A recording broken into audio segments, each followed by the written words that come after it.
সুপ্রিয় বন্ধুগণ, আসসালামু আলাইকুম। দূরে কাছে দেশে অথবা সে বাইরে থেকে কলিজার বন্ধুরা ঠিক এই মুহূর্তে যে যেখান থেকে বাস্তব জীবনের গল্প শোনার জন্য আমার সাথে জয়েন করেছেন আমি আপন। আর যে আপন জীবনের গল্পের 1390তম পর্বে আপনাকে প্রতিদিনের মতো স্বাগতম জানাচ্ছি। বন্ধুরা, আজ আমি আপনাকে শোনাবো বন্দনগরী চট্টগ্রামের কিশোর নাহিয়া নূরের জীবনের কলিজা কাঁপানো এক তাজ্জব বাস্তব জীবন কাহিনী। বন্ধুরা, আজকের গল্পের টাইটেল মাকে ধোকা। 16 বৎসরের ছেলে কেন গোপনে মায়ের বান্ধবীকে বিয়ে করলো, এক অবিশ্বাস্য সত্য ঘটনা। দেখেন, আমি খুব গুরুত্বপূর্ণ একটা কথা বলি। একটা মানুষের 16 থেকে 20 বৎসর যে বয়সটা, এই বয়সটা অনেক বেশি গুরুত্বপূর্ণ একটা বয়স। ঠিক এই বয়সটা যদি মানুষ তার জীবনে কাজে লাগাতে পারে, 99% ক্ষেত্রে সে মানুষের জীবনটা অনেক সুখের হয়। আর এই বয়স যদি মানুষ ভুল পথে পা ভাড়ায়, তবে তার পুরো জীবনটাই, পুরো ফিউচারটাই ধ্বংস হয়ে যায়। এই বয়সে একটা কিশোর যা করে তা হলো মদের নেশার মতো। মদ খেলে যেমন একটা মানুষের হুঁশ থাকে না, সে কী করে না করে তা বলতে পারে না, ঠিক 16 থেকে 20 বছর বয়সটা এরকম একটা বয়স। ঠিক এই সময় পরিবারের উচিত, বিশেষ করে বাবা মা যারা গার্ডিয়ান থাকে, তাদের উচিত এই ছেলে কিংবা এই মেয়েকে অন্তত এই বয়সটা হাত ধরে পার করে দেওয়া, তবে তার ভবিষ্যৎটা অনেক সুখের হয়। যদি এই বয়সে কোনো ছেলে ভুল করে, তার ভবিষ্যৎ পরিণতি কতটা ভয়ঙ্কর হয়, আজকে চট্টগ্রামের কিশোর নাহিয়া নূরের গল্পটা শুনলে আপনারা স্পষ্ট বুঝতে পারবেন। তাই সবাইকে অনুরোধ করব, শুরু থেকে শেষ পর্যন্ত চট্টগ্রামের ভাই নাহিয়া নূরের এই হৃদয় বিদারক করুণ বাস্তব গল্পটা আপনার প্রত্যেকে আমার মুখে শুনবেন, এবং গল্প শেষে নাহিয়া নূরকে আপনার মতো করে একটা মন্তব্য কমেন্ট বক্সে লিখবেন। তার কারণ হচ্ছে, নাহিয়া নূর আমার কাছে একটা পরামর্শ চেয়েছে। পুরো গল্পটা শুনে আপনারা তাকে একটা সঠিক পরামর্শ কমেন্ট বক্সে লিখবেন। ধন্যবাদ সবাইকে। সুপ্রিয় বন্ধুগণ, আসসালামু আলাইকুম। আমার নাম মোহাম্মদ নাহিয়ান নূর, আমার বাড়ি চট্টগ্রাম। বন্ধুরা, আমি আমার জীবনের গল্পটা শুরু করার শুরুতে আপনাদেরকে আমার পরিবারের সম্বন্ধে জানিয়ে রাখি। আমার পরিবারে আমি আছি, আমার বাবা আছে, মা আছে, রয়েছে আমার দাদা দাদি সহ আমার কাকা ফুফি। আমাদের অনেক বড় বিশাল একটা পরিবার, কিন্তু এই পরিবারের মানুষগুলো 2 দেশে ভাগ করে থাকে। যেমন শুধুমাত্র বাংলাদেশে আমি আর আমার বাবা মা থাকে, আর আমার দাদা দাদি, আমার কাকা ফুফি, আমাদের পরিবারের অন্য মানুষগুলা সবাই হচ্ছে ইতালি থাকে। শুধু আমার পরিবারের মানুষ নয়, আমার মায়ের পরিবারের মানুষ, আমার নানা নানি মামারাও সবাই ইতালিতে সেটেল, তারা ওখানেই থাকে। আমার বাবা বাংলাদেশি সরকারি একটা দপ্তরে অনেক ভালো পর্যায়ে একটা চাকরি করে। তার পাশাপাশি চট্টগ্রাম শহরে আমার বাবার রয়েছে অনেক বেশি ব্যবসা প্রতিষ্ঠান, অনেকগুলো ব্যবসার কারখানা। এক কথায় বলতে গেলে আমার বাবা চট্টগ্রাম শহরে খুবই প্রতিষ্ঠিত একজন ব্যবসায়ী সহ একজন সরকারি চাকরিজীবী। ছোটোবেলা থেকে দেখে আসছে আমাদের পরিবারটা অনেক সুখী একটা পরিবার। যদিও অনেক আগেই আমার বাবা বাংলাদেশ ছেড়ে চলে যেতে চেয়েছিল, কিন্তু আমার মা বাংলাদেশের মাটি, মানুষ, বাতাস, বাংলাদেশের পরিবেশ আমার মা খুব পছন্দ করে, যার কারণে বাবা যেতে চাওয়াতেও আমার মা বারণ করে। মায়ের কারণেই বিশেষ করে বাবা বাংলাদেশে থেকে গিয়েছে। বাবা মায়ের বিয়ের অনেক বছর পেরিয়ে যাওয়ার পরেও আমার বাবা মায়ের ঘরে কোনো সন্তান হচ্ছিল না। বিয়ের প্রায় 5 বছর পরে আমি দুনিয়াতে আসি। আমার মায়ের সামান্য একটা রোগ ছিল, যে রোগের কারণে সন্তানাদি হচ্ছিল না। যাই হোক, পরিশেষে আল্লাহর অশেষ মেহেরবানিতে বাবা মায়ের মুখে হাসি ফুটিয়ে আমি দুনিয়াতে আসি। আমি দেখতে শুনতে খুব বেশি সুদর্শন এবং সুন্দর মায়াবী চেহারার অধিকারী ছিলাম। বাবা মা উভয়ে আমাকে অনেক বেশি ভালোবাসত। আমার জন্ম হবার পর আমার আকিকার অনুষ্ঠানে আমার ইতালি থেকে আমার আত্মীয় স্বজনরা সবাই আসে। অনেক ধুমধাম করে আনন্দ ফুর্তি উল্লাসের মাধ্যমে আমার আকিকা সম্পূর্ণ হয়। আমার ছোটোবেলার দিনগুলো খুব স্বর্ণালী ছিল। অনেক সুখ, শান্তি, আদর আর ভালোবাসা ছিল আমার শৈশব ঘিরে। এমন করতে করতে যেন সোনার চামচ মুখে দিয়ে আমি দুনিয়াতে এসেছি, এমনটাই আমি সবসময় ফিল করতাম। একটা পর্যায়ে আমি মোটামুটি অনেকটাই বড় হয়ে যাই। আমি স্কুলে পড়াশোনা করি এবং আমার বাবা তখন চট্টগ্রামে একটা ফ্ল্যাট কিনে। প্রথমে একটা ফ্ল্যাট কিনে, এবং ফ্ল্যাট কেনার পরে আমরা তখন চট্টগ্রাম শহরেই, মানে মূল শহরেই থাকতে শুরু করি। তো আমার মায়ের একটা বান্ধবী আছে, নাম হচ্ছে সাদিয়া আন্টি। সাদিয়া আন্টি আমাদের সাথে খুব পারিবারিক একটা সম্পর্ক ছিল। আমি যখন ক্লাস 7-এ পড়ি, তখন থেকে সাদিয়া আন্টি আমাদের বাসায় আসতো যাইতো, এবং আমাদের সাথে ওনাদের একটা পারিবারিক সম্পর্ক ছিল। যদিও এই সম্পর্কটা আগে আরও ভালো ছিল। সাদিয়া আন্টি, তার মেয়ে, তার হাজব্যান্ড, আগে তারা হচ্ছে ঢাকায় থাকতো, বাট ঢাকা থেকে তারা এখন হচ্ছে চিটংয়ে চলে আসে। সাদিয়া আন্টির একটা মেয়ে আছে, নাম হচ্ছে প্রিয়া। দেখতে যেন অসম্ভব রকমের সুন্দর। প্রিয়ার চেহারা ছিল একেবারে বিদেশি মানুষের মতো, একদম দবদবে সাদা ছিল, মুখমণ্ডলটা অনেকটা লম্বা আকৃতির ছিল, খুবই সুন্দর এবং মায়াবী চেহারার অধিকারী ছিল প্রিয়া। প্রিয়াকে এক নজর যে কোনো মানুষ দেখলেই তার প্রেমে পড়ে যাবে। ছোট বয়সে প্রিয়া দেখতে অতটাই মায়াবী ছিল। আমি তখন ক্লাস 7-এ পড়ি, প্রিয়া তখন হচ্ছে মাত্র ক্লাস 6-এ পড়ে। বাট ক্লাস 6-এ পড়লেও না, প্রিয়ার শরীরের গঠন বা আকার আকৃতিতে প্রিয়া অনেকটাই বড় হয়ে যায়। আমাদের বাসায় যখন প্রিয়া এবং আন্টি আসতো, আমি প্রচুর মজা করতাম, প্রিয়ার সাথে প্রচুর খেলাধুলা করতাম এবং আন্টির সাথে আমার সম্পর্কটা ছিল খুবই ফ্রেন্ডলি। এমন করতে করতে আমি ক্লাস 7 থেকে যখনই আমি ক্লাস 8-এ উঠি, তখন আমাদের পরিবারে একটা মারাত্মক ধরনের সমস্যা দেখা দেয়। সমস্যাটা ছিল ঠিক এইরকম, আমরা যেই ফ্ল্যাটে আমরা যেই ফ্ল্যাটটা আমার আব্বা কিনেছিল, যে ফ্ল্যাটে আমরা থাকতাম, আমাদের পাশের ফ্ল্যাটেরই একটা ভদ্রলোক মারা যায়। ওই পাশের ফ্ল্যাটের যে আঙ্কেলটা মারা যায়, ওই আঙ্কেলটা আমাদের সাথে খুবই পারিবারিক একটা ভালো সম্পর্ক ছিল। আঙ্কেল আমাদের বাসায় আসতো যাইতো, আমাদের পরিবারের সাথে আঙ্কেলের সম্পর্কটা খুবই মধুর ছিল। আঙ্কেলকে হচ্ছে মার্ডার করা হয় বা খুন করা হয়। এরপরে আঙ্কেলের লাশ যখন পাওয়া হয়, প্রথম দিকে বিষয়টা ওভাবে নাড়া দেয়নি। আঙ্কেলকে যথারীতি দাফন কাফন করে ফেলা হয়। কারা মেরেছে, কে মেরেছে, এই বিষয় নিয়ে তেমন কোনো কথাবার্তা হয়নি এবং আঙ্কেলের ওয়াইফ আঙ্কেলকে দাফন করতে অনুমতি দেয়, দাফন হয়ে যায়।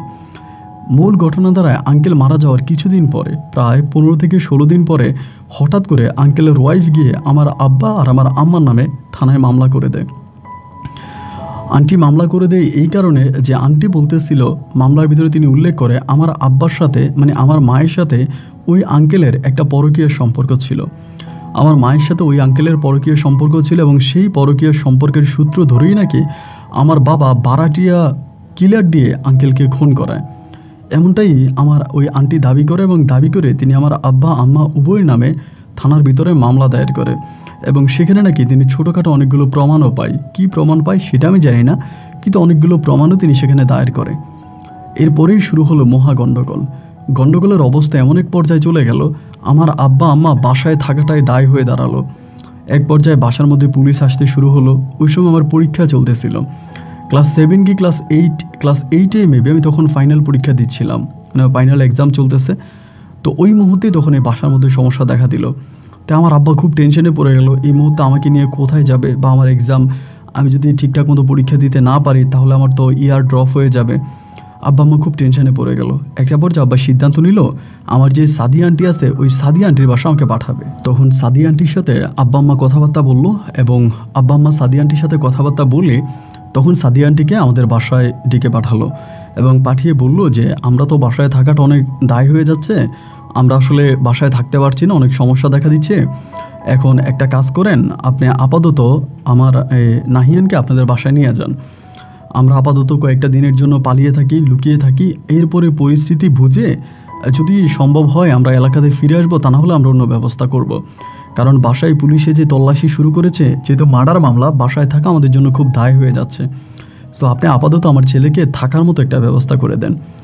এই কথা বলার পরে দেন আন্টি তখন আমার আব্বা আমাকে বললো যে ঠিক আছে, আমি তাহলে এই নাহিয়ানকে আমাদের বাসায় নিয়ে যাই। দেন আন্টি তখন আমাকে তাদের বাসায় নিয়ে যাবে। আমার যে ব্যাগপত্র, কাপড় চোপড় সব কিছু আছে। একদিন গুটগুটে অন্ধকার রাতের বেলা আমরা তখন বাসা ছেড়ে দিলাম, গভীর রাতে বাসা ছেড়ে দিলাম। বাসায় তালা মেরে আমার আব্বা আম্মা তখন চলে গেল। আসলে তারা কোথায় চলে গেল এইটা কিন্তু আমি আর জানি না, তারা চলে গেছে। এবং যাওয়ার সময় আমাকে আন্টির বাসায় রেখে গেল। আন্টিকে বললো যাতে আমাকে দেখাশোনা করে, ঠিকঠাক মতো এক্সামে নিয়ে যায়, পরীক্ষা দেয়। সর্বোপরি আমার আব্বা আম্মা তখন চলে গেছে। তো আব্বা আম্মা চলে যাওয়ার পরে আমার আব্বা আম্মার সাথে আমার আর কোনো দেখা হয়নি, আর কোনো কথা নেই, আব্বা আম্মা চলে গেল। আমি তখন আন্টির বাসায় থাকতেছিলাম। প্রথম দিকে আব্বা আম্মাকে খুব মিস করতাম, অনেক কান্নাকাটি করতাম, তাদের কোথায় আছে, কই আছে না আছে কিছুই জানি না। এবং আন্টির বাসায় তখন 3টে মোবাইল ছিল। অনেক দিন পরে আব্বা আম্মা চলে যাওয়ার প্রায় মাস দেড়েক পরে তারা আন্টির সাথে যোগাযোগ করে মোবাইল ফোনের মাধ্যমে। তো যোগাযোগ করে আন্টিকে বলে যে আমরা তো আপাতত ইন্ডিয়াতে আছি। তারা বাংলাদেশ থেকে ইন্ডিয়া চলে গেছে, ইন্ডিয়াতে আছে এবং ইন্ডিয়ান পাসপোর্ট দ্বারা তারা হচ্ছে ইতালিতে চলে যাবে, আমার দাদা দাদির কাছে চলে যাবে, এমনটা বলতেছিল। তো আমি আব্বুকে ওই 3টি ফোন দিয়ে বলতেছিলাম যে আব্বু আমার অনেক মন খারাপ লাগতেছে, আমার অনেক কষ্ট হইতেছে, তুমি আমাকে নিয়ে যাও, আমি তো এই বাসায় থাকতে পারবো না। আমার আব্বু বলে তোমাকে তখন নিতে পারবো না, আমরা তো আসলে বাংলাদেশি পাসপোর্ট দিয়ে যাব না, আমরা ইন্ডিয়ান পাসপোর্ট দিয়ে চলে যাব। কারণ আমার তো বাংলাদেশি পাসপোর্ট ব্যান্ড হয়ে গেছে, যেহেতু মার্ডার মামলা, সো আমরা বাংলাদেশি পাসপোর্ট দিয়ে ইতালি যেতে পারবো না। যার কারণে আমরা ইন্ডিয়ান পাসপোর্ট দিয়ে যাব এবং এরপর আমরা তোমাকে কোনো না কোনোভাবে নিয়ে যাব। তা তুমি আপাতত তোমার আন্টির বাসায় থাকো, আন্টির বাসায় থাকো, আন্টির সাথে চলাফেরা করো এবং সেখানেই তুমি ভালো থাকবা। এমনটাই হচ্ছে আমার আব্বা আম্মা বললো এবং বলার পরে এর কিছুদিন পরে আব্বা আম্মা তখন ইতালি চলে গেল, ইন্ডিয়া থেকে চলে গেছে। এবং চলে যাওয়ার পরে আমার সাথে মোবাইল ফোনে যোগাযোগ হতো, কথাবার্তা হতো। তা আব্বা আমাকে বললো যে অ্যাটলিস্ট যেহেতু বাংলাদেশে তুমি পড়াশোনা করতেছো, তুমি এসএসসিটা পাস করো, এসএসসি রেজাল্টটা আউট হলে পরে আব্বু তোমাকে ইতালিতে নিয়ে আসবো, এরপরে তুমি আমাদের পরিবারের সবার সাথে থাকতে পারবা, আপাতত কিছুদিন থাকো এবং পড়াশোনাটা কমপ্লিট করো। তো আমি আব্বুকে বললাম যে আব্বু আমার তো এখানে ভালো লাগে না, মন অনেক খারাপ লাগে, আমার খুব অস্থির লাগে, তোমাদেরকে অনেক মিস করি। যতই বললাম আব্বু আর আমার কোনো কথাই শুনলো না, আমাকে একটা কথাই বললো যে এখানে থাকো এবং ওখানে থেকে তুমি পড়াশোনা করো। তো আবার মানে আন্টির যে হাজব্যান্ড ছিল, সাদি আন্টির যে হাজব্যান্ড ছিল, উনি আবার হচ্ছে আপনার একটা ব্যবসা করতো, অতটা বড়লোক ছিল না, মোটামুটি মিডল ক্লাস ফ্যামিলির ছিল, বাট খুবই ভালো ছিল। ফ্যামিলিটা আমার জন্য অনেক সুইটেবল ছিল, তারা সবাই আমার সাথে অনেক মিষ্টি ভালো ব্যবহার করতো, আমার সাথে সবার খুবই মধুর একটা সম্পর্ক ছিল। আর যাই হোক, এরকম করেই তখন সময়গুলো সামনের দিকে অতিবাহিত হচ্ছিল। তা আমার কি হলো, আন্টির একটা মেয়ে আছে, নাম হচ্ছে প্রিয়া। আমি প্রিয়ার কথা গল্পের শুরুতেই বলেছিলাম, বাট প্রিয়া না দেখতে অনেক বেশি সুন্দর থাকাতে না আমার প্রিয়াকে খুব ভালো লাগতো। ক্লাস 8-9-এ পড়ি, বুঝতেই পারছেন, তখন ক্লাস 8 থেকে ক্লাস 9-এ উঠছি। তো এই বয়সটা তো খুবই মারাত্মক একটা বয়স। ওই বয়সে আমার তখন এক দেখাতেই প্রিয়াকে খুব বেশি ভালো লাগে এবং প্রিয়ার সাথে আমি একটা সম্পর্ক তৈরি করতে চাই। প্রিয়ার যদিও বয়স কম ছিল, তার ভিতরে প্রচুর ইগো ছিল, অনেকটা বেশি ইগো কাজ করতো ওর ভিতরে, আর ও দুর্দান্ত চালাক ছিল, অনেক কিছু বুঝতো। ধরেন কোনো ছোটোখাটো বিষয় নিয়েও যদি কথাবার্তা হতো, এটাও অনেক বড় আকারে ধারণ করাইতো এবং যে কোনো বিষয় ওর মাথা খুবই ট্যালেন্ট ছিল, খুবই ইন্টেলিজেন্ট ছিল। তো একটা পর্যায়ে হলো কি, মানে আমার প্রিয়ারকে খুব ভালো লাগতে শুরু হয় এবং আমি থেকে একদিন প্রেমের প্রস্তাব দিলাম আর কি, চিঠির মাধ্যমে। আমরা একই বাসায় থাকতাম, আবার এরকমও হতো ওর সাথে বিকেলবেলা ঘুরতে যাইতাম, মাঝে মাঝে রাতভর আমরা লুডো খেলতাম, বাসার ছাদে গিয়ে আড্ডাবাজি করতাম, ফ্যামিলির সবাই মিলে একসাথে বাইরে যাইতাম।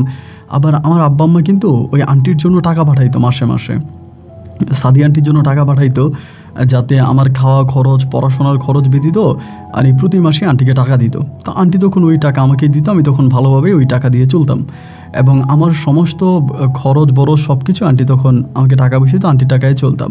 এরকম করতে করতে অনেকগুলো মাস পেরিয়ে গেল এবং একটা পর্যায়ে আমি তখন এই প্রিয়ার জন্য প্রেমপত্র লিখলাম এবং প্রেমের পত্রের মাধ্যমে আমি প্রিয়াকে প্রপোজ করলাম যে ওকে আমার ভালো লাগে, ওর সাথে আমি সম্পর্ক করতে চাই, এরকম করে চিঠি লিখলাম। তো আমার চিঠির ভাষা ছিল এরকম যে ওরা আমার ভালো লাগে, ওর সাথে আমি রিলেশন করবো, এরকম কিছু একটা। তো আমি তো আগেই বলেছিলাম যে প্রিয়া খুবই ইগো ছিল ওর ভিতরে, ও আমার এই চিঠির কোনো প্রস্তাব দেয়নি এবং প্রস্তাব তো শুধু দেয়ই না, ও আমার সাথে কথা বলা বন্ধ করে দেয়। আমি কথা বলতে গেলে আমার সাথে কথা বলে না, আমাকে ইগনোর করে, আমার কাছ থেকে দূরে থাকে। মানে কেমন জানি আমার কাছে যেটা মনে হলো যে আমি মনে হয় ওকে প্রেমের প্রস্তাব দিয়ে মহা অন্যায় করে ফেলেছি, মহা ভুল করে ফেলেছি এবং আল্লাহ জানে ও আমার সাথে আর কথাই বলে না। আমাকে এক পথে দেখলে ও অন্য পথ দিয়ে হাঁটে, আমার সাথে কথা বলে না, আমার সামনে আসে না, এক অন্যরকম অবস্থা তখন ওর হয়ে গেল। আমি ঠিক বুঝতে পারলাম না যে ও আমার সাথে এরকমটা কেন করতেছে। এবং আন্টি বিষয়টা তখন খেয়াল করে ফেলে যে প্রিয়া আমার সাথে কথা বলে না, প্রিয়া আমার কাছ থেকে দূরে থাকে এবং আন্টি পুরো বিষয়টা তখন মেজারমেন্ট করে ফেলে যেখানে কিছু একটা হচ্ছে।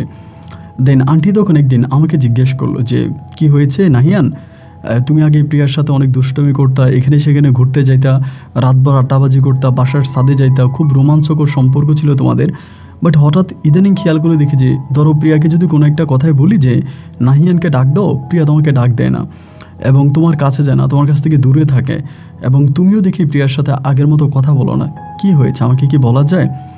তো যেহেতু মেয়ের বিষয়, তা মায়ের কাছে আমি কীভাবে বলি, আমার তখন লজ্জাও লাগে। তো আমি বলতে চাই না, আন্টি আমাকে বারবার বলে যে নাহিয়ান আমার কাছে বলো, সমস্যা নাই, আন্টি শুনি কি হয়েছে, মানে কী নিয়ে তোমাদের মাঝে ঝামেলা চলতেছে, প্রিয়া তোমার সাথে কথা বলো না, তুমি প্রিয়ার সাথে কথা বলো না, বলো। পরে আমি বললাম যে আন্টি আসলে তো আমি জানি না, এবং ওর সাথে আমার একটা সামান্য বিষয় নিয়ে ঝগড়া হয়েছে, কথা কাটাকাটি হয়েছে একটা পড়ার বিষয় নিয়ে। তো আমার বললো যে তুমি তো আর ওর কাছে পড়ো না, ও তোমার কাছে পড়ে না, তোমরা দুজনে আলাদা আলাদা টিচারের কাছে পড়ো, এরপরেও কী হয়েছে আমাকে একটু বলো। উনি আমাকে খুবভাবে পেঁচাইতেছে। আমি সবসময় একটা কথাই বলি যে না, আমি আসলে মানে ওর সাথে আমার একটা ছোটোখাটো বিষয় নিয়ে ঝামেলা হয়েছে, ঝগড়া হয়েছে, এই নিয়েও আমার সাথে একটু মুখ কালো করে আছে, একটু মুখ ঘোমরা করে আছে, আর বাকি সব কিছু ঠিক আছে, বাকি কোনো সমস্যা নেই। তো আন্টি আমার এই কথাটাকে আসলে বিশ্বাস করতেছে না। আন্টি আমাকে বলতেছে যে না নাহিয়ান, এখানে অন্য কোনো সমস্যা আছে, আমি নিশ্চিত করে বলতে পারি যে তুমি আমার কাছে কোনো গুরুত্বপূর্ণ বিষয় লুকাইতে আসো। তুমি আন্টির কাছে অনেক গুরুত্বপূর্ণ কোনো একটা বিষয় লুকাইতে আসো, এখানে অন্য সমস্যা আছে, এবং অন্য সমস্যা কি আছে প্লিজ তুমি আমাকে বলো। একটা সময় আমি আন্টিকে ইগনোর করে চলে গেছি, মানে আন্টির সাথে আর কথাবার্তা বলি নাই, না বলে চলে গেছি। এর মাঝে 2 দিন কেটে গেল, আন্টির সাথেও কথা বলি না, তারপরে প্রিয়ার সাথেও কথা বলি না, শুধু কাজের বুয়ারে বলে খাবার দেওয়ার জন্য খাবার খাই, রুমে গিয়ে বসে থাকি, এমন করে সময় কাটলো। আর প্রিয়া তো আমার সাথে কথা বলেই না। 2 দিন পরে একদিন আমি স্কুল থেকে ফিরে আসছি, আসার পরে আপনার মাগরিবের পরে, বিশেষ করে মাগরিবের আজানের পরে আমি বাসার ছাদে যাইতাম। ওই সময়টাতে পাখিরা তাদের নিরে ফিরে যেত, গোধূলি সন্ধ্যা হতো, সূর্যটা গুড বাই বলতো, এক অন্যরকম রূপময় পৃথিবী আমি তখন দেখতে পেতাম। এজন্য মাগরিবের আজানের শব্দটা শুনলে আমি বাসার ছাদে চলে যেতাম। যদিও আন্টি আমাকে সবসময় বলতো যে এই সময় বাসার ছাদে যাওয়া নিষেধ, এই সময় বাসার ছাদে যেও না, এখানে সমস্যা হতে পারে, এগুলো বলতো, বাট তারপরে আমি বাসার ছাদে চলে যেতাম। তো ওই দিন মাগরিবের পরে বাসার ছাদে যাওয়ার পরে আন্টিগুলো কি নিচ থেকে উঠে আসছে, তখন একটু একটু করে অন্ধকার হয়ে গেছে। আন্টি উঠে আসছে, আইসা আমারে বলতেছে যে নাহিয়ান, তোমার সাথে আমার কিছু গুরুত্বপূর্ণ কথা আছে, এখানে বসো। আমি তো ভয় পেয়ে গেলাম যে আল্লাহ জানে কি জানি বলে।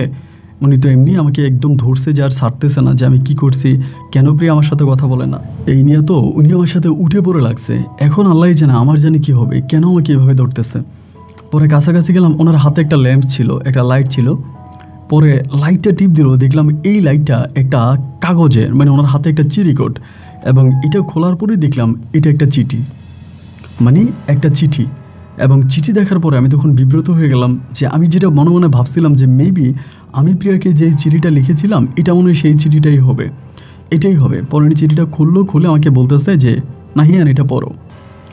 তো এটা আমাকে পড়তে বলছে, বলার পরে আমি একটু লজ্জা পাইতেছি, কারণ আমি তো জানি এটা আমার হাতের লেখা, আমার চিঠি।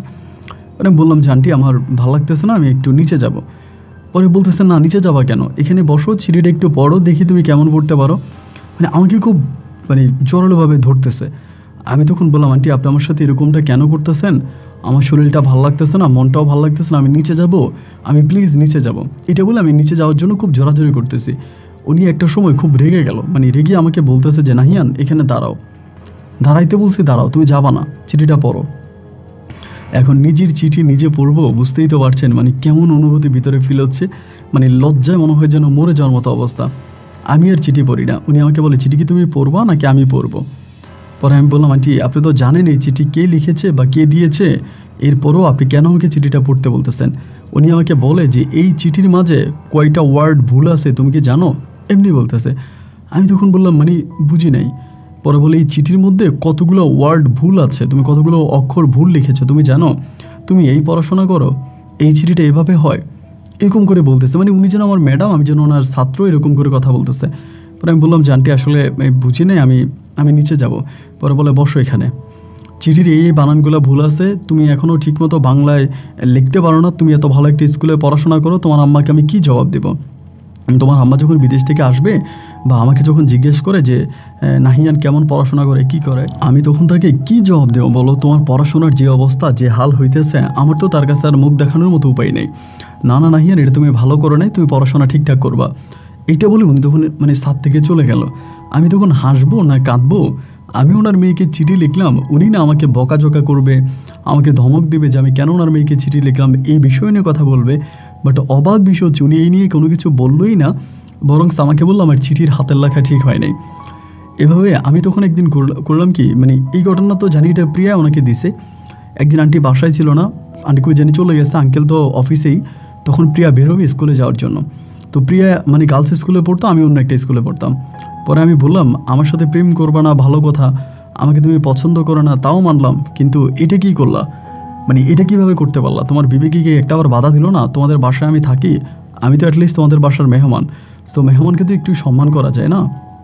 ও তখন আমাকে বলতেছে যে মেহমান বাসায় আসলে কতদিন থাকে, 1 দিন 2 দিন, বড় জোর 1 সপ্তাহ, কিন্তু আপনি তো আজকে আমাদের বাসায় মাসের পর মাস পরে আসেন, আপনাকে মেহমান বলবো কীভাবে। আমি বলবো তাই বলে কি তুমি আমার চিঠিটা আন্টির কাছে দিবা, তুমি এই কাজটা করতে পারলা। উনি বলে না আমি আন্টিকে কোনো চিঠি দিই না, আন্টি নিজেই চিঠি পাইছে আমার এখানে।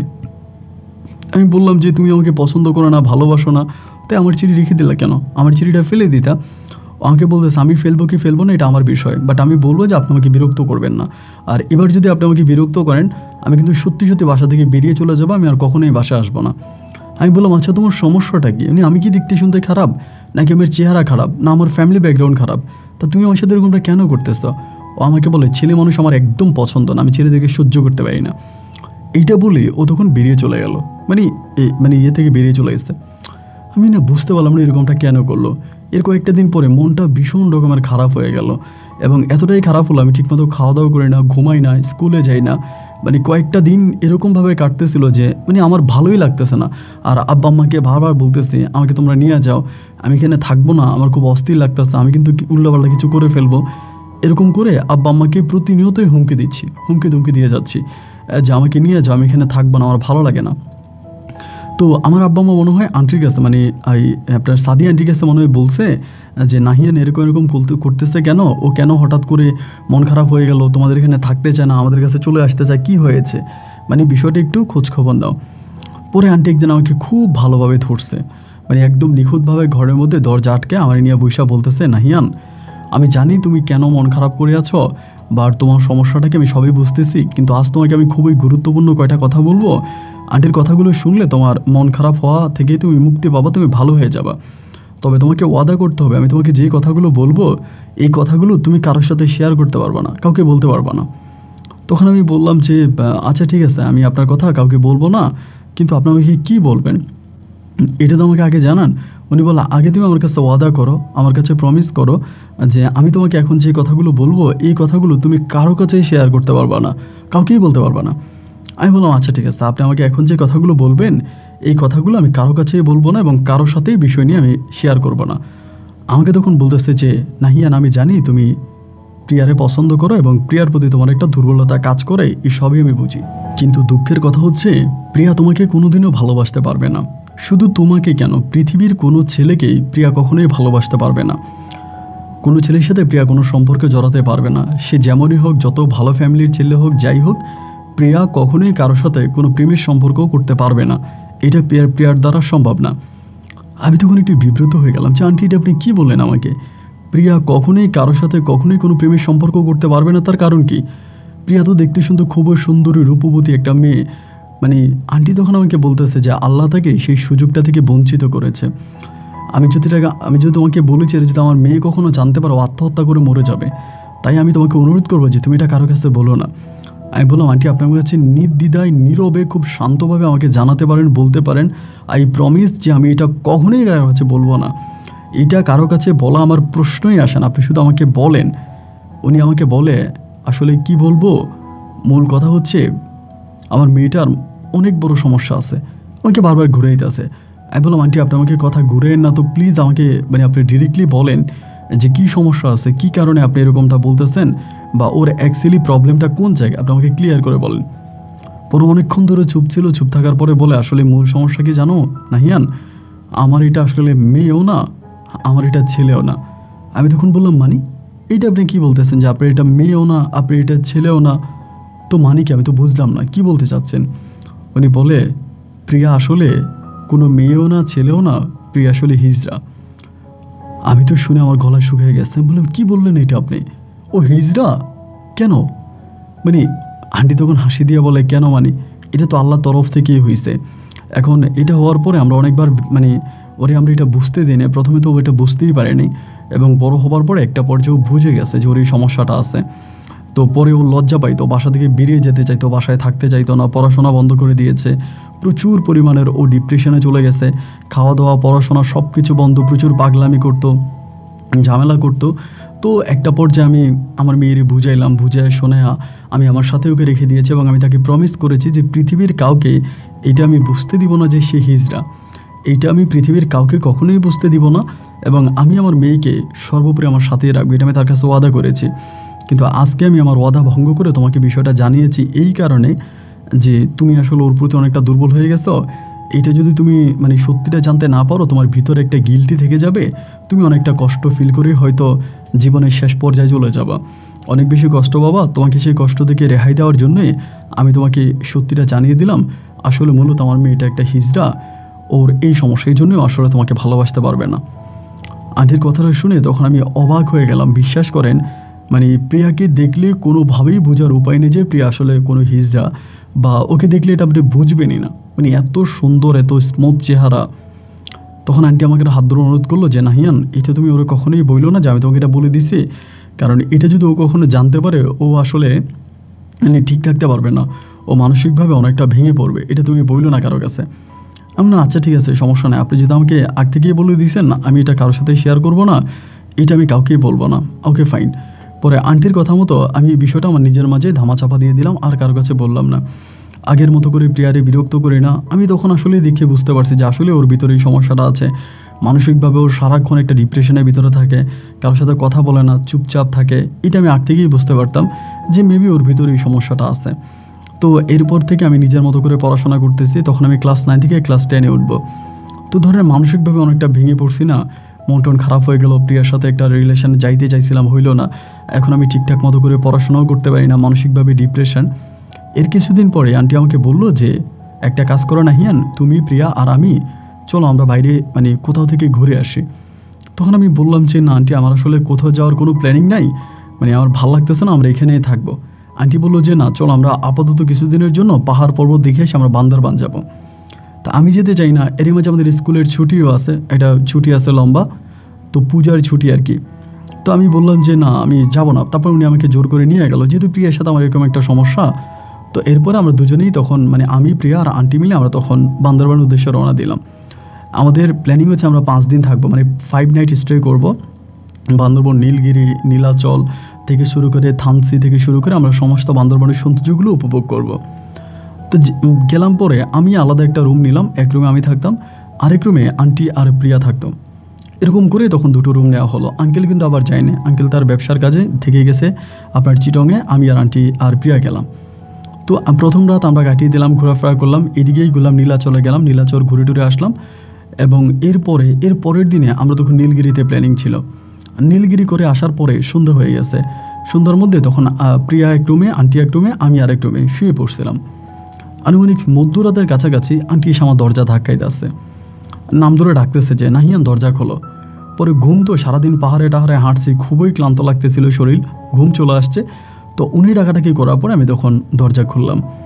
দরজা খুলে ওনাকে দেখে তো আমি একটু বিব্রত, কী ব্যাপার উনি এখানে দাঁড়িয়ে আছে।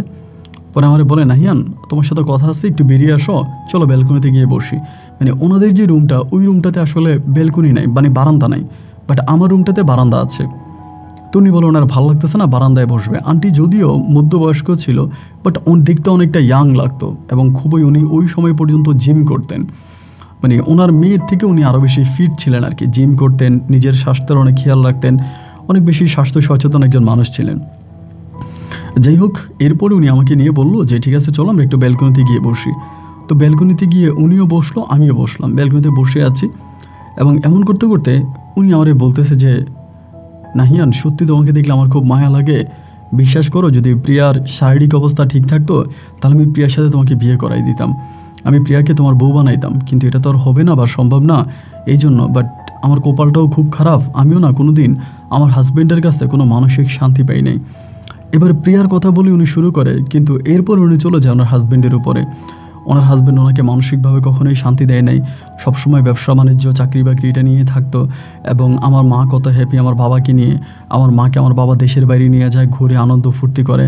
বাট আমি আমার মাকে আসলে মানে উনি ওনার কথা বললো যে উনি জীবনে অনেক কষ্ট পাইতেছে, এগুলো সেগুলো বলে আমারে বলতেছে যে আন্টির পাটা খুব ব্যথা করতেছে, পাহাড়ের উপরে দৌড়দৌড়ি করছি তো, ছুটোছুটি করছি, আবার ওনার একটু ভালো স্বাস্থ্য ছিল, জিম করলে একটু ভালো স্বাস্থ্য ছিল। পরে বললাম আমার পাটা খুব ব্যথা করতেছে, কি করব বুঝতেছি না। প্রিয়ারে বললাম একটু মেসেজ করে দেওয়ার জন্য, মানে ও না আপনার মানে ঘুমায়, উঠতেছে না, ও নিজেও অনেক টায়ার্ড। পরে আমি বললাম আন্টি সমস্যা নেই, আমি পাটা মেসেজ করে দিব আপনার, এখানে দিব? বলে হ্যাঁ দিতে পারো, বারান্দায় তো কেউই নেই, তুমি চাইলে দিতে পারো। পরে উনি আমাকে পা মেসেজ করার জন্য এখানে টেবিলের উপর উনি তখন পাটা উঠিয়ে দিল। তো আমি খুবই আপনার কি বলে একেবারে মানে খোলামেলা মাইন্ডে আমি ওনার পা মেসেজ করে দিতেছে, পাটা মেসেজ করে দিতেছে। এরকম করতে করতেই মানে একটা পর্যায়ে আমি দেখলাম যে ওনার আসলে মানে আমি তো ক্লাস 9-এ পড়ি, আপনি বুঝতেই পারছেন যে আমি টেনেসের বয়সে আছি, নিজের মাঝেও অনেক ধরনের খারাপ উত্তেজনা কাজ করে। একটা পর্যায়ে আমি দেখলাম যে ওনার চিন্তা ভাবনা খুব বেশি একটা ভালো না। তো পরে আমি জায়গাটা থেকে স্কিপ করে চলে যেতে চেয়েছিলাম, বাট এরপরেও না উনি একরকম যেভাবেই হোক আমার সাথে এই ধরনের একটা সম্পর্ক ওনার হয়ে গেল। এবং এটাতে আমি খুবই লজ্জা পেলাম যে এটা কীভাবে, মানে উনি আমার রুম থেকে বেরিয়ে যাওয়ার পরে আমি আর এখানে স্থির থাকতে পারতেছিলাম না যে এইটা আমি কিভাবে করলাম। উনি আমার মায়ের বান্ধবী, অথচ এটা আমার কেন হলো। তো পরের দিন আমি আর মানে ওনার সাথে বের হবো না, মানে ওনার সামনে পড়বো না। উনি দরজা ধাক্কাইতে আসছে, অনেকক্ষণ পরে দরজা খুলছে, ভিতরে ঢুকছে, ঢুকে আমার বলতেছে যে কী ব্যাপার নাহিয়ান, তুমি যাবা না বাইরে? আমি বললাম যে না আমি যাবো না, আপনারা যান, আমার ভালো লাগতেছে না। আমি অন্যদিকে তাকে আসি, ওনার দিকে তাকায়ও না, মানে লজ্জায় পুরো লাল হয়ে গেছে যে ওনার দিকে কেমনি তাকাবো, কেমনি কথা বলবো, নিজের মান সম্মান বলে তো আর কিছুই রইল না। পরে আমার বলতেছে তুমি কি লজ্জা পাইছো? আমি বললাম না লজ্জা পাইনি, আমার আসলে ভালো লাগতেছে না, আপনারা যান, আপনারা ঘুরে আসেন, আমি যাব না। তো বলতেছে কেন যাব না, কারণ কি? আমি বললাম কেন যাব না সেইটা ঠিক জানি না, মানে আসলে আমার যেতে ইচ্ছে করতেছে না। তো আমাকে বলে নাহিয়ান আসলে আমি না তোমাকে মানে বুঝতেছি না যে তোমার কী হয়েছে। আমি বললাম কী হয়েছে এটা তো আপনি আমার থেকেও ভালো জানেন। এটা বলার পর আমাকে বলতেছে নাহিয়ান দেখো তোমাকে খুব ফ্রি মাইন্ডে একটা কথা বলি, আসলে তুমি প্রিয়ার বিষয়ে খুব টেনশনে ছিলা, তুমি প্রিয়ারে পছন্দ করতা, মানসিকভাবে তুমি অনেক ডিপ্রেশনে চলে গেছো, তোমার মা আমাকে বিদেশ থেকে ফোন দিয়ে খুব প্যারা দিচ্ছে, নাহিয়ান ঠিকমতো পড়াশোনা করে না এবং মানসিকভাবেও কেন এতটা ভেঙে পড়ছে, কেন কী সমস্যা, মানে আমাকে খুব বকাঝকা করতো তোমার আম্মা। তো একটা পর্যায়ে আমি চিন্তা করলাম যে এই ধরনের কোনো কিছু যদি হয়ে যায় তাহলে তুমি হয়তো মানসিকভাবে অনেকটা মানে খোলামেলা মাইন্ডে চলে আসবা বা একটু ভালো হয়ে যাবা, একটু ফ্রি হবা, এই জন্যই আসলে আমি এই চিন্তাভাবনাটা করেছিলাম। বাট যদি আমি এতে কোনো ভুল করে থাকি তা তুমি আমাকে মাফ করে দিও প্লিজ, আমি আসলে ওভাবেই কোনো কিছু করতে চাই না বা ওভাবে কিছু আমার চিন্তাভাবনা ছিল না। পরে আমি বললাম যে না আসলে যা করছেন যেটাই করছেন ভালোই করছেন, আচ্ছা বাদ দেন, আমি যাবো না, আপনি চলেন। পরে আমাকে বলে নাহিয়ান বিশ্বাস করো শুধু তোমার মাইন্ডটাকে একটু বেটার করার জন্য আমি এই কাজটা করেছি, প্লিজ চলো, তুমি না গেলে ভালো লাগবে না, আমরা দুজনে যাব, তুমি যাবা না, এটা কোনো কথা হইলে চলো। একরকম জোর জবস্তি করে উনি আমাকে নিয়ে গেল। তো এরপরে আমি বললাম যে আমি এখানে থাকবো না, আমি চলে যাব, মানে বাসায় চলে যাব। তো বাসের মধ্যে উনি আর মানে প্রিয়া এক সিটে বসছে, আমি আলাদা একটা সিটে বসছি। তো বাসায় আসার পর উনি আমাকে বলে উনি বুঝতে পারছে বাসের মধ্যে আমি খুব টেনশনে ছিলাম, আমার ভালো লাগতেছে না। তো উনি ভয় পাইছে আমি আমার মায়ের কাছে বিষয়গুলো বলে দিই কিনা, আমার মা যদি বিষয়গুলো জানতে পারে তাহলে তো ওনাকে আস্ত রাখবে না। কিন্তু উনি ভয় পাইছে যে আমি আম্মাকে বলে ফেলে কিনা। পরে আমারে বলতেছে যে নাহিয়ান মানে তোমার সাথে আমার যা হয়েছে এগুলো কি তুমি তোমার আম্মুকে বলে দিবা? আমাকে রুমে আসার পরে বলে আর কি, বাসায় আসার পরে। আমি বললাম যে না এটা আমি কীভাবে বলবো, আর এটা কি আম্মার কাছে মানে বলার মতো কোনো কথা? উনি তখন আমাকে বলে তুমি প্লিজ এটা তোমার মাকে বইলো না, কারণ এটা যদি তোমার মা কখনো জানতে পারে তাহলে আমি তোমার আম্মার কাছে মুখ দেখাতে পারবো না, আমি খুবই লজ্জা পেয়ে যাবো, এটা তুমি কারো কাছে বইলো না, তোমার আম্মার কাছে বইলো না বিশেষ করে। আমি বললাম যে না আমি এটা কারো কাছে বলবো না, এটা কোনো বিষয় না। তো এরপরে জিনিসটা এভাবেই চলে গেল এবং এরপরে উনি আমার সাথে খুবই ফ্রি হয়ে গেল, মানে খুবই ফ্রি, ধরেন খুব খোলামেলা বিহেভ আমার সাথে করতো। এরকমই হইতো উনি বাথরুমে গোসল করতে ঢুকলে আমার বলতো আমার পিঠটা একটু ডলে দাও, আমার পিঠে তো আমি হাত দিতে পারি না, ওখানে একটু মানে তুমি একটু সাবান দিয়ে ডলে দাও, তাই আমি অনেক ওরকম করেই দিতাম। এখন এরকম করতে করতে নিজের মাঝেও তখন সত্যি কথা বলতে গেলে খারাপ লাগাই কাজ করতো। এমন করতে করতে একটা পর্যায়ে দেখা গেলো যে ওনার সাথে আমার এই সম্পর্কটা প্রায় সময় হতে শুরু হতো এবং একটা পর্যায়ে তখন মনে হতো যে আমি আসলে কি করতে চাচ্ছি বা আমি কি করতেছি এটা তো আসলে আমার সাথে যায় না, মানে আমার সাথে তো এই ধরনের কোনো কিছু যায় না। তা আমি তারপরে ওনার উপরে এটা মানে তখন আমি ওনার প্রতি আকৃষ্ট হয়ে পড়ি, যেটা সত্যি কথা, টোটালি আকৃষ্ট হয়ে পড়ি এবং প্রতিনিয়ত ওনার সাথে আমি এই ধরনের সম্পর্ক আমি করতেই থাকি। এরকম করতে করতে তখন আমি মানে এসএসসি পরীক্ষা দিব ওই মুহূর্তে, মানে একটা পর্যায়ে উনি আমাকে বললো যে উনি আমার এসএসসি পরীক্ষার টাইম হয়ে আসছে, ওই সময় আমার আব্বা আম্মা চিন্তা করতেছে পরীক্ষার পর আমাকে মানে ইয়েতে নিয়ে যাবে, কানাডায় নিয়ে আপনার কি বলে এই ইতালিতে নিয়ে যাবে। তারা অলরেডি আমার বয়স বাড়িয়ে পাসপোর্টও তৈরি করে ফেলে, আমার বয়সটা বাড়িয়ে পাসপোর্ট তৈরি করে আমার পাসপোর্ট ওখানে আবার পাঠাইয়াও দেয়, ইতালিতে পাঠিয়ে দেয়। তো আমাকে নিয়ে যাবে এরকম একটা প্ল্যানিং। তো আমি বুঝতেছি না যে আমি কী করব ওই সময়টাতে। এবং এরই মাঝে মানে সাদিয়া আন্টি আমার উপরে খুবই দুর্বল হয়ে পড়ে। উনি আমাকে বলতেছে যে আমি আমার হাজব্যান্ডকে ছেড়ে দেবো, আমি তোমার সাথে থাকবো, এটা সেটা, মানে খুবভাবে আমার উপর উনি আকৃষ্ট হয়ে পড়ে অনেকভাবে। উনি আমার সাথে চলে যেতে চায়, আমার সাথে উনি বিদেশে গিয়ে থাকবে, আমি যাতে ওনাকে নিয়ে যাই, এরকম ভাবে একটা পর্যায়ে উনি হঠাৎ করে আমাকে একটা প্রস্তাব করে, যেটা শুনে রীতিমতো আমি অবাক হয়ে গেছি। উনি আমাকে বিয়ে করতে চায়। উনি বলেছে নাহিয়ান আমি তোমাকে বিয়ে করে ফেলবো এবং আমরা একটা বিবাহ সম্পর্কের মধ্যে থাকবো। তখন আমি বললাম যে এটা কীভাবে সম্ভব, আমার সাথে আপনার বয়স তো অনেক ডিস্টেন্স। উনি বলে দেখো বয়সটা কোনো ফ্যাক্ট না, তুমি আমাকে পছন্দ করছো, আমি তোমার পছন্দ করছি, আমাদের মাঝে কোনো ব্লাডের সম্পর্ক নাই, তো আমরা দুজনকে বিয়ে করতেই পারি। তো আমরা তো বিয়ে করে ফেলেছি, বিয়ে করবো, সো তুমি এটাতে রাজি হবো না কেন? কারণ আমাদের মাঝে তো সব ধরনের সম্পর্কই হয়ে গেছে, সো আমরা এখন বিয়ে করতে পারি। তাই আমি বললাম আপনার তো অলরেডি হাজব্যান্ড আছে। উনি আমাকে বলে তুমি ইতালি গিয়ে আমাকে তোমার কাছে নিয়ে যাবা, দেন আমি ইতালিতে তোমার কাছে চলে যাব, আমি আমার এই হাজব্যান্ডকে ছেড়ে দিব, প্রয়োজন আমি পরে প্রিয়াকে নিয়ে যাব। আর আমি বললাম যদি প্রিয়া বিষয়টা জানতে পারে? উনি বলে প্রিয়া বিষয়টা মোটামুটি জানে, বাট তুমি ওকে হুট করে কিছু জানাইতে যাও না, ও পুরোপুরি বিষয়টা মোটামুটি জানে, এখন তুমি আমার সাথে এই কাজটা করো। তো আমি ওনার শৈলীর প্রতি আকৃষ্ট হয়ে পড়ি, ওনার প্রতি আকৃষ্ট হয়ে পড়ি। একটা পর্যায়ে ওনার ওই ভুল প্রস্তাবটাতে আমি তখন অ্যাকসেপ্ট করে বসি যে ঠিক আছে এটা আমি করব। কিন্তু যদিও এটা মন থেকে আমার এক বিন্দু পরিমাণেরও ইচ্ছা ছিল না, মানে বিয়েটা করা বিশেষ করে ওটা ইচ্ছা ছিল না, কিন্তু এরপরও ওনার সাথে আমার এই বিবাহটা হয়ে যায়।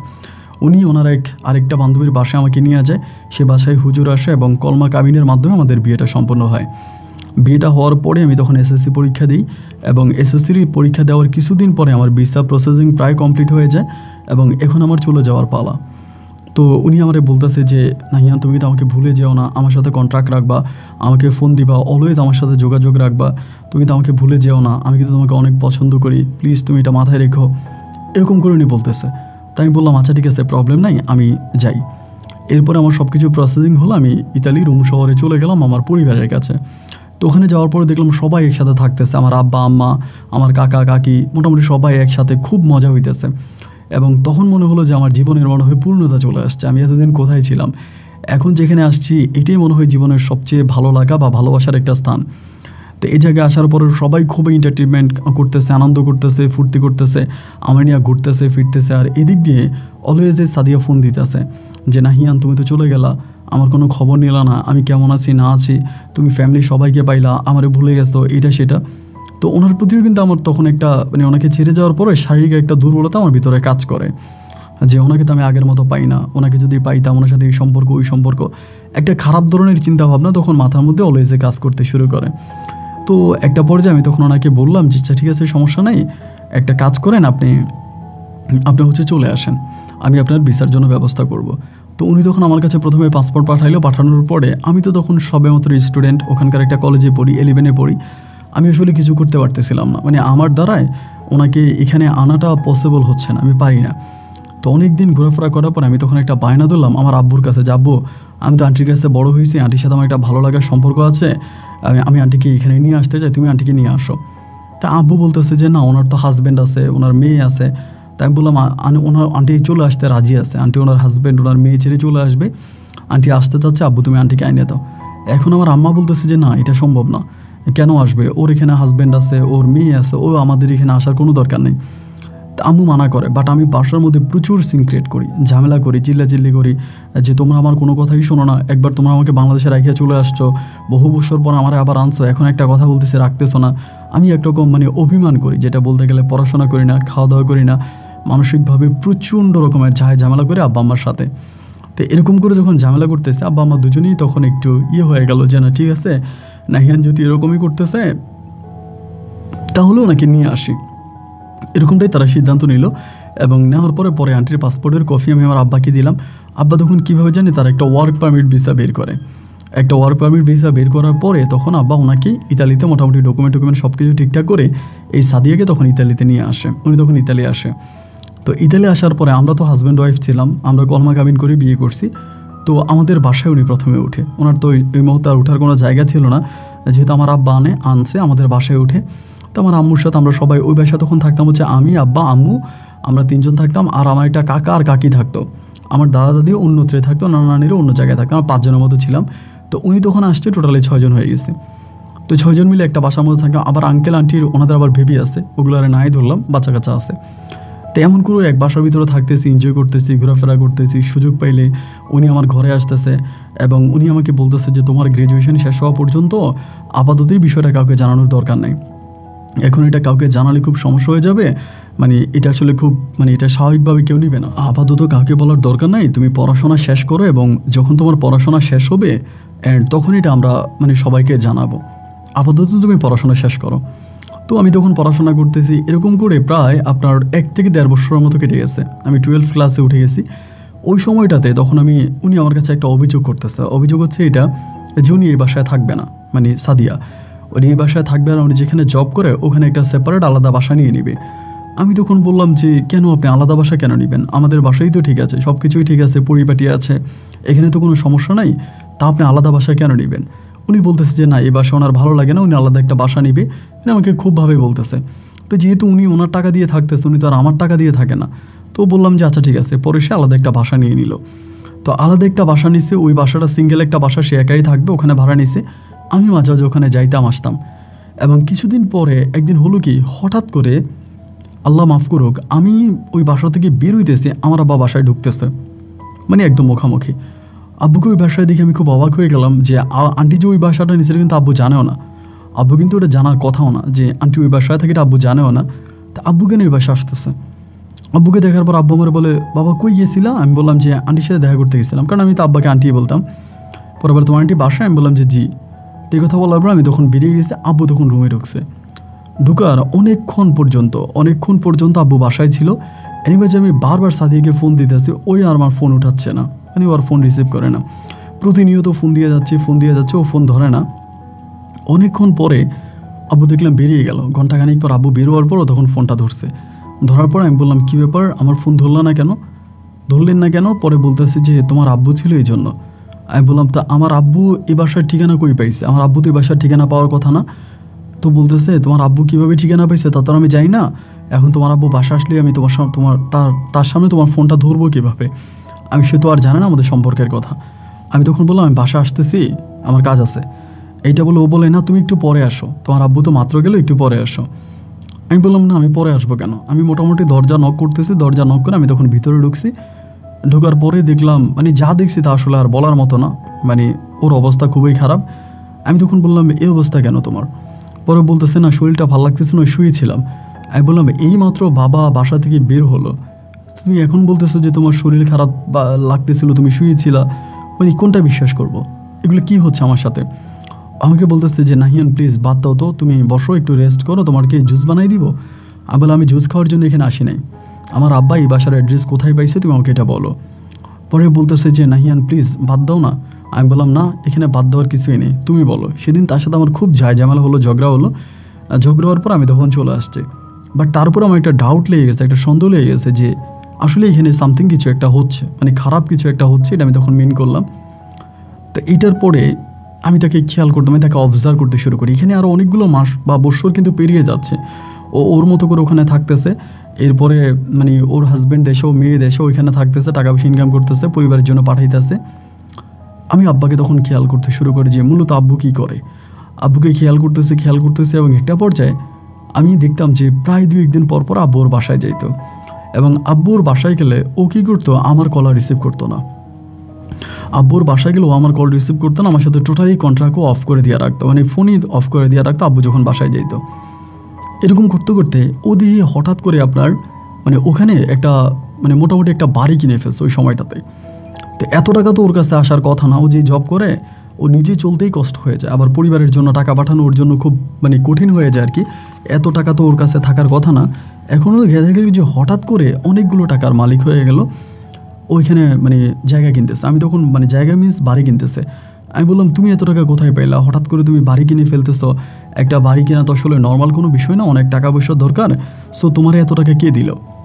এই নিয়ে ধরেন তার সাথে আমার ঝামেলা শুরু হয়ে গেল আর কি। এই ঝামেলা শুরু, আমাকে বলতেছে যে তুমি আমার ভালো লাগা পছন্দ করো না, আমার ভালো থাকা পছন্দ করো না, আমি কিছু টাকা ইনকাম করলে তোমার সমস্যা কী। তা আমি বললাম যে তুমি যে টাকা ইনকাম করতেছো কোন মাধ্যমে করতেছো, তোমাকে ইতালিতে আমি আনছি। এখনও আমার সাথে খেপে গেল, তুমি আনছো মানে ইতালিতে আমার আব্বা তোমারে আনছে, আমার আব্বা আনছে, এই কী বলো তোমার আব্বা আমারে আনছে, তুমি তো আনো নাই। আমি বললাম তো আমার আব্বা তো আর তোমার এমনি আনে নাই, আমি অনুরোধ করছি বা আমার কারণে আমার আব্বা তোমাকে আনছে। ও তখন উল্টা দাবি করে কি যে না তোমার আব্বাই আমাকে আনছে, তোমার আব্বা আমাকে এর আগেও আনতে চাইছিল, আমি তোমাকে বলি নাই, এবং এরপরে তোমার আব্বা আমাকে নিয়ে আসছে। আমি তখন বললাম এটা তুমি কী ধরনের কথা বলতেছো, আমার আব্বা তোমাকে এখানে আনবে মানে, আমার আব্বা তোমাকে এখানে আনার প্রশ্নই আসে না, তোমাকে এখানে আমি আনছি, আমি বলাতে আমার আব্বা তোমাকে আনছে। তখন তার সাথে আমার একটা মানে বিশাল ধরনের একটা ঝগড়া ঝামেলা হয়ে গেল, খুব বড় ধরনের একটা প্রবলেম হয়ে গেল। এবং এই প্রবলেমের কিছুদিন পরে আমার আব্বা তার বাসায় কন্টিনিউয়াসলি যাইতো আসতো। এটা তো বাংলাদেশ না যে আমি কোনো ঝামেলা করতে পারবো, আমি তো কোনো ঝামেলা করতে পারি না। একটা পর্যায়ে এই বিষয়টা আমি আমার মাকে অবজার্ভ করি, মানে মাকে জানাই যে মা এমন এমন ঘটনা, আব্বু কেন বারবার ওই সাদি আন্টির বাসায় যায় এবং আব্বু কেন এখানে যাতায়াত করে, অতিরিক্ত কেন যায়, আমি তো এটা বুঝতে পারি না। আম্মা তখন এই বিষয়টা কিছুটা ডাউট করে ফেলে। আব্বুকে ডাউট করার পরে আম্মু তখন বুঝে যায় যে আব্বুর সাথে ওনার কোনো একটা সম্পর্ক আছে। সবশেষ আমার আম্মু তখন করলো কি, বললো যে মানে আব্বুরে টোটালি টাইট দিয়ে দিল যে তুমি ওর বাসায় কেন যাও, ওর বাসায় যাবা না, এটা সেটা। আমার আব্বু কারো কোনো নিষেধ মানে না, ওর বাসায় যায় আসে। আমার আম্মু বললেও শোনে না, আমি বললেও শোনে না। একটা পর্যায়ে তখন আমার আম্মা মানে সাদি আন্টিরে বললো যে তুই এখানে একা একা থাকিস কেন, তোর তো এখানে একা একা থাকার দরকার নাই, তুই একটা কাজ কর, তুই তোর মেয়েরই নিয়ে আইনা থাক, এই বিদেশের মাটিতে তুই একা একা কেন থাকবি। তো উনি বলতেছে যে আমার মেয়ে দেশে পড়াশোনা করে, আমি ওরা আনবো না। তো একটা পর্যায়ে আমার আম্মা তখন খেপে গেল যে ঠিক আছে তোর মেয়ের আনবি না, তোর হাজব্যান্ডকে নিয়ে আয়, তোর হাজব্যান্ডকে নিয়ে। তখন সে বলতেছে আমি আমার হাজব্যান্ডকে ডিভোর্স দিয়ে দিছি। পরে বলো কবে, বলে ইতালিতে আসার আগেই ডিভোর্স দিয়ে দিছি, ওই ব্যাটারে রেখে কী করবো, ওই পুরো অকর্মা, ওর দ্বারাই কোনো কাজ হয় না। তা বলে তোর মেয়েরে কই রেখে আসছিস, বলে মেয়েরে আমি হোস্টেলে রেখে আসছি আর আমার মায়ের কাছে দিয়ে আসছি, আমার মার হোস্টেল দু জায়গায় আমার মেয়ে থাকতেছে। তো মা তখন বললো যে না তুই এটা তো ভালো করিস না, তো তোর মেয়েরে তুই নিয়ে আয়। এইভাবে আন্টি মেয়েরে আনার জন্য রাজি না, মানে উনি প্রিয়ারে আনবে না। পরে অনেক পরে লাস্ট পর্যন্ত মানে আমি প্রিয়ার সাথে কন্ট্রাক্ট করি, শেষ পর্যন্ত প্রিয়াকে যখন আমি অফার করি তখন প্রিয়া আসার জন্য রাজি, মানে ইতালি আসতে রাজি। আমি আমার মারে বললাম যে মা প্রিয়া তো আসতে রাজি আছে, আন্টি কিন্তু প্রিয়ারে আনবেই না। পরে প্রিয়া আমাকে বলতেছে, আমি আমার আম্মুকে বারবার বলতেছি আমাকে নিয়ে যাওয়ার জন্য, আমার আম্মু তো আমাকে নিতে চায় না, আমার আম্মুকে তো আমাকে আনতে চায় না, আমি কি করব।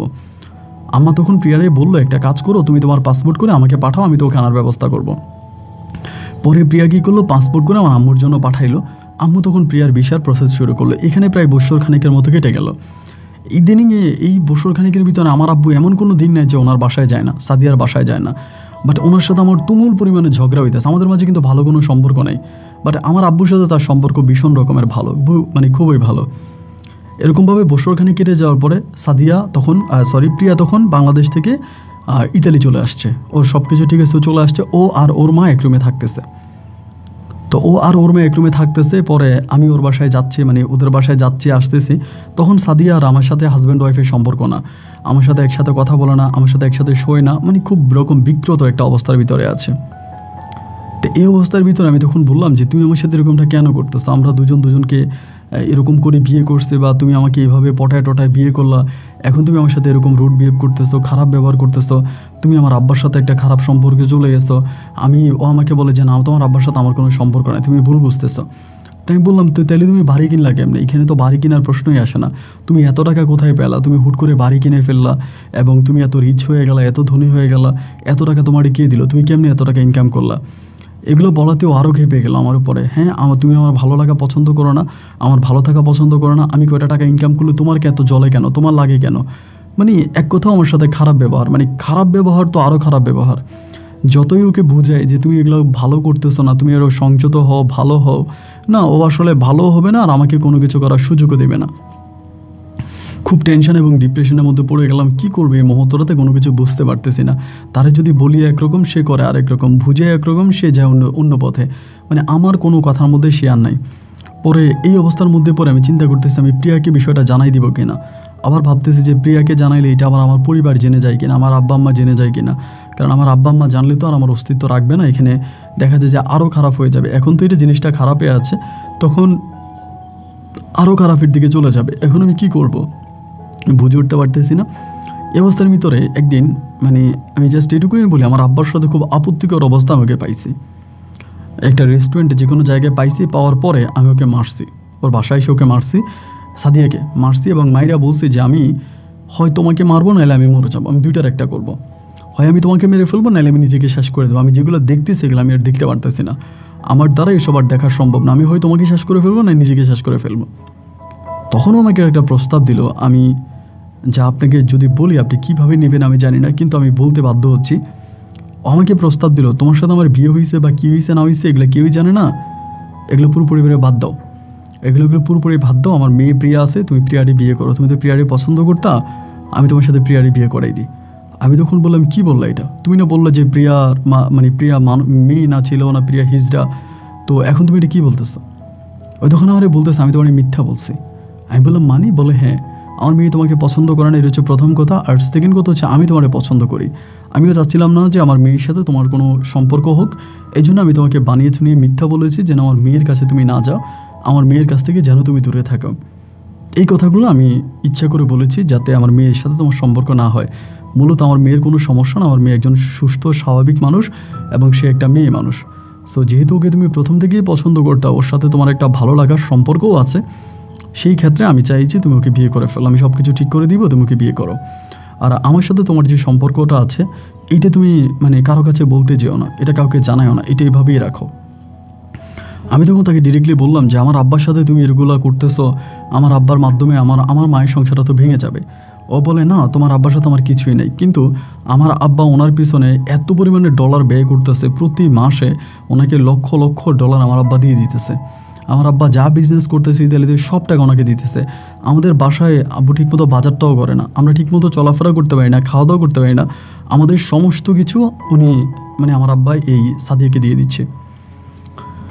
তো শেষ পর্যন্ত উনি আমাকে মানে এটা আমাকে অফার করলো যে তুমি প্রিয়াকে বিয়ে করে ফেলো এবং প্রিয়ার সাথে তুমি একটা সম্পর্ক করো, তোমার আমার সম্পর্কের বিষয়টা তুমি পুরোপুরিভাবে গোপন রাখো, এটা তুমি কারো কাছে বলার প্রয়োজন নাই, এটা তুমি কাউকে জানাইতে যেও না, এটা আমিও কাউকে বলবো না, তুমিও কাউকে বলবা না, তুমি গোপনে গোপনে প্রিয়াকে বিয়ে করো, তুমি প্রিয়ার সাথে সংসার করো এবং বাকি সব কিছু আমি তোমার ঠিক করে দিব। তো আমি বললাম যে আমি কেন প্রিয়াকে বিয়ে করব, আমি করব না। এরপর উনি প্রিয়াকে আমার পিছনে লাগাই দিছে। এখন প্রিয়া প্রতিনিয়ত আমাকে সরি বলে, আমার কাছে ক্ষমা চায় যে ও আগে বুঝতে পারে না, এখনও বুঝতে পারছো, আমাকে রিলেশন করতে চায়, আমাকে বিয়ে করতে চায়। মানে প্রিয়া এখন হুবাহুব এক পায়ে আমাকে বিয়ে করার জন্য রাজি। কিন্তু আমি যে সাদিয়াকে বিয়ে করেছি এটা সাদিয়া আর আমি ছাড়া এটা কেউই জানে না। তো এমতো অবস্থার ভিতরে, এমতো পরিস্থিতির মধ্যে এসে আমি দাঁড়াইছি, আমি কি করব না করব আমি না বুঝতে পারতেছি না ভাই। দেখেন, আমি যে এটা কারোর সাথে শেয়ার করব, আমার ফ্যামিলির বা ফ্রেন্ড কারোর সাথে শেয়ার করবো, সেটারও সাহস পাই না। এবং মানে আমি কি করবো এই মুহূর্তে আসলে বুঝতেছি না। একমতে মনে হয় প্রিয়াকে বিয়ে করে আমি প্রিয়াকে নিয়ে সাইড হয়ে যাই, এই সমস্ত কিছু ভুলে যাই। আবার মনে হয় যে না, আমি প্রিয়াকে বিয়ে করবো না, আমি তো সাদিয়াকে বিয়ে করছি এবং সাদিয়ার পেটের মেয়ে হচ্ছে প্রিয়া। আমি প্রিয়াকে বিয়ে করলে তো আমি আর মুসলিম থাকবো না। আমি তো মুসলমান, আমি তো মুসলিম ধর্ম পালন করি, এটা তো মুসলিমের শরিয়ত মোতাবেক নাই। আমি প্রিয়া হিসাব করতে গেলে তো প্রিয়া আমার মেয়ে হয়, তো আমি কীভাবে আমার মেয়েকে বিয়ে করবো? এর মতো অবস্থার ভিতরে আসলে আমি কয়েকটা মুফতির সাথে আলোচনা করেছি। কোনো মুফতি আমাকে বলে বিয়ে করতে পারেন, আবার কোনো মুফতি আমাকে বলে যে না, এটা হারাম এবং এটা করলে আমি মুফতি মানে কাফের হয়ে যাব। ভাই, এই পর্যায়ে এসে আমি আপনার কাছে জাস্ট একটা পরামর্শ চাচ্ছি যে আপনি আমাকে একটা পরামর্শ দিবেন, এই মুহূর্তে আমি কি করতে পারি। একে আমার আব্বাকে কিভাবে রক্ষা করবো? আমার আব্বার সব টাকা সাদিয়াকে দিয়ে দিচ্ছে, আমার আব্বা ওনার উপরে পুরোপুরিভাবে ডুবে গেছে, যে কোনো সময় আমার আম্মাকে ছেড়ে দিতে পারে। আবার সেকেন্ডলি আমি সাদিয়াকে বিয়ে করছি, সেই ডকুমেন্টগুলো আমার আছে। আর থার্ডলি কথা হচ্ছে আমাকে প্রিয়াকে বিয়ে করতে বলে। এখন আমার আর সাদিয়ার সম্পর্ক শুধু আমি আর সাদিয়া ছাড়া কেউ জানে না। এখন আমি কি করব ভাই? আপনার কাছে একটা পরামর্শ চাই, যদি পারেন আমাকে একটা সঠিক পরামর্শ দিবেন। ভালো থাকবেন, আসসালামু আলাইকুম। গল্পের নাম, ঠিকানা এবং স্থান সব কিছুই ছিল কাল্পনিক এবং নাহিয়ানের কাছে আমি অনুমতি নিয়েছি গল্পটা রেকর্ড করার জন্য, যদিও উনি অনেক দিন পর আমাকে পারমিশন দিয়েছে যে ঠিক আছে রেকর্ড করেন, কিন্তু অনেকগুলো বিষয় আমাকে উনি মানা করেছে, যে অনেকগুলো বিষয় হাইড করার জন্য। তো উনি যে বিষয়গুলো হাইড করতে বলেছে বা বলতে মানা করেছে, আমি সেই বিষয়গুলো আপনাদেরকে জানাই নেই। যতটুকু তার পারমিশন ছিল ঠিক ততটুকু আপনাদেরকে বলেছি। তো সত্যি বিষয়টা খুব ডিফিকাল্ট, খুব জটিল একটা পর্যায়ে এসে দাঁড়িয়েছে। এখন এই মুহূর্তে আমি তাকে কী ধরনের পরামর্শ দেবো এটা আমি আসলে নিজেও বুঝতেছি। আমি এটা নিয়ে কালকে সারা রাত অনেক চিন্তা করেছি। সাদিয়ার কাছে যাওয়া তো প্রশ্নই আসে না, কারণ সাদিয়ার কাছে গেলেও সে এখন ভালো থাকবে না। আমি তাকে নিজেই বলি সাদিয়া তো আপনাকে ছেড়েই দিয়েছে, সাদিয়ার কাছ থেকে সরে আছে উচিত, কিন্তু প্রিয়ার বিষয়টা আমি খুব টেনশন করতেছি। এখন প্রিয়াকে বিয়ে করতে গেলে প্রিয়া যদি পরিশেষে এটা জেনে যায় তার মায়ের সাথে তার বিয়ে হয়েছে বা নাহিয়ান তার মাকে বিয়ে করছে, এটা যদি প্রিয়া পরে জানতে পারে, কেননা নাহিয়ান বারবার বলে যে প্রিয়া খুবই ইগোনেস্ট একটা মেয়ে, খুবই ইগো দেখায় এবং খুবই বদমেজাজি খারাপ একটা মেয়ে। সো এখন যদি প্রিয়াকে বিয়ে করার পর যদি প্রিয়া ওইটা জেনে যায় যে প্রিয়ার মাকে এর আগে নাহিয়ান বিয়ে করছে, তো নাহিয়ানকে আমি যখন এটা বললাম যে আপনি একটা কাজ করেন, আপনি প্রিয়াকে সব কিছু বলে দিন যে আমি কিন্তু তোমার আম্মাকে বিয়ে করছি। নাহিয়ান বলে ভাই এটা বললে তো প্রিয়া আমাকে বিয়ে করবেই না, এবং প্রিয়া এই কথা যদি আমার আব্বা আম্মাকে বলে দেয় আমার অবস্থাও ঠিক রাখবে না। তো এই পর্যায়ে এসে আসলে আমি খুব বুঝতেছি না যে তাকে কী পরামর্শ দিব। আমার মাথায় কোনো রকমের বিষয়ে কোনো আইডিয়া ছিল না, যার জন্য আপনাদের দ্বারস্থ হয়েছে, আপনাদেরকে পুরো গল্পটা নিজের মতো করে বলেছি বা শুনিয়েছি। আপনারা বুঝে শুনে জেনে কিছু কমেন্ট করবেন, যে কমেন্টগুলো নাহিয়ান পড়বে তার মতো করে, এবং পড়ে সে তার জীবনের একটা সঠিক সিদ্ধান্ত নিতে পারবে। কিশোর বয়সী একটা ছেলে, যার ঠিকমতো এখনও ওভাবে বয়স হয়নি মানে ভালো একটা বিবেচনা করার মতো। নাহিয়ান আমার বয়সের অনেক ছোট, আপনাদের ছোট কারো ছেলের মতো কারো ভাইয়ের মতো আপনারা নিজের মতো করে একটা মন্তব্য করবেন যাতে নাহিয়ান তার জীবনে একটা সঠিক সিদ্ধান্ত নিতে পারে। বন্ধুরা সবাই ভালো থাকবেন, সুস্থ থাকবেন, এই শুভকামনায় আজকের মতো এখানেই বিদায়। আর যারা এখন আমার নতুন চ্যানেল সাবস্ক্রাইব করেননি তাদেরকে অনুরোধ করবো যে আপনারা ভিডিও ডিসক্রিপশনে অথবা এই যে এইখানে আই বাটনে ক্লিক করলে আমার চ্যানেল সাবস্ক্রাইব করতে পারবেন। আমি আপনাদেরকে নিয়ে গোটা বিশ্ব ঘুরে বেড়াতে চাই। সবাই আমার সাথে থাকবেন এই আশা ব্যক্ত করে আমি আজকের মতো এখানে বিদায় নিচ্ছি। আল্লাহ হাফেজ অ্যান্ড আসসালামু আলাইকুম।